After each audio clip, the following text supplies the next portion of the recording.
Reading skill ఉన్నటువంటి వాళ్ళు bank exams, insurance exams, other public sector ఎగ్జామ్స్ని క్లియర్ చేయగలరు.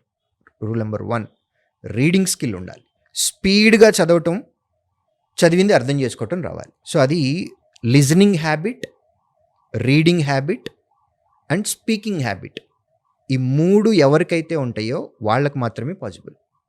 ఇంతకుముందు మనకు రావు, ఇప్పుడు నేర్చుకుందాం. వీడియోస్ చూస్తాం, మూవీస్ చూస్తాం, షార్ట్స్ చూస్తాం, అన్ని లోకల్ లాంగ్వేజ్ పక్కన పెట్టండి, ఇంగ్లీషీ చూడండి. నేను చూడొద్దు అనట్లా, ఇంగ్లీషీ చూడండి. ఫస్ట్ 1 వీక్ అర్థం కాకపోవచ్చేమో, సబ్ టైటిల్స్ పెట్టుకొని చదవటం మొదలుపెట్టండి.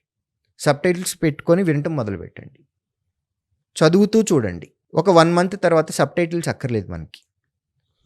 పాజులు కొడతా ఉంటాం, బ్యాక్ వెళ్ళి వింటూ ఉంటాం, అర్థం కాదు కాబట్టి. ఇంకొక 1 మంత్ అవుతుంది, పాజులు బ్యాక్వర్డ్ కూడా అవసరం లేదు, డైరెక్ట్గా వింటూ ఉండొచ్చు.